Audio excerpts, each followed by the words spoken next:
So what's up mga gar? Sa haba-haba ng panahon, ngayon lang ulit ako magluluto. Wala pa kasi yung hinihintay kong gulay.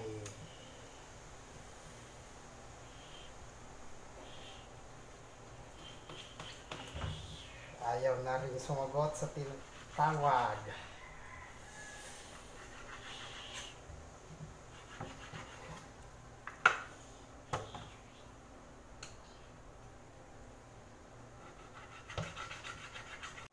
So, andito na tayo sa pagrekado, mga gar.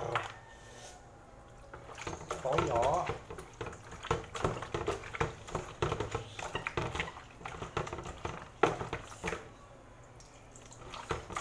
Suka. Bawang.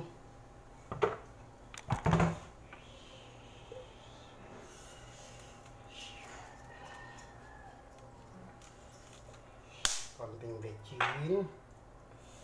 Wala tayong panintang, kaya dahon na lang.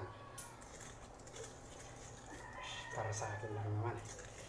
Actually mga guys, hindi ako gumagamit ng magic sarap.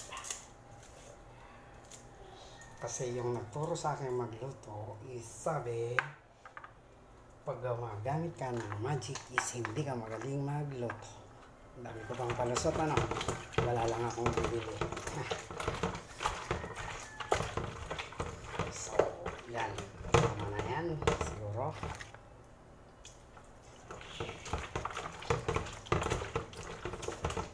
So, balik ulit ako mamaya mga gar. So, yun mga gar. Kumulo na. Tinanggal ko muna. Kasi hindi pwedeng diretso to.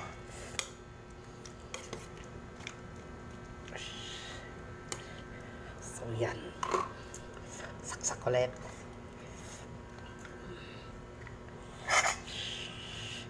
Sinabay ko na rin ang pagsaing ng kanin, mga gar. Tapos, luto tayo ngayon ng malunggay lang. Yung bulaklak sana ng kalabasa. Malunggay lang. Basta may sabaw ng gulay. So, mamaya ulit mga gar. By the way mga gar, luto na ang ating adobo. Pati yung ating kanin. Ngayon maliligo lang muna at papasok muna sa office. Kasi hindi tayo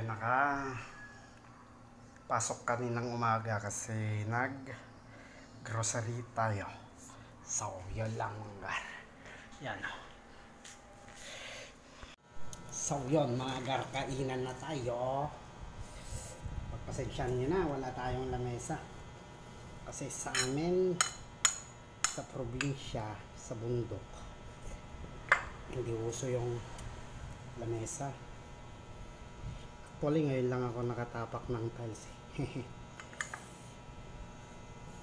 So kain tayo mga gar.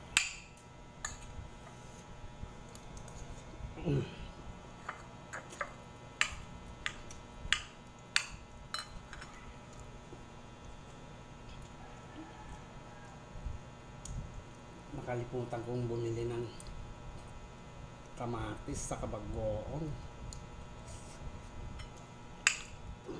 Magano sana ako magkakamay kaso naghawak kasi ako ng gamot ko kanina.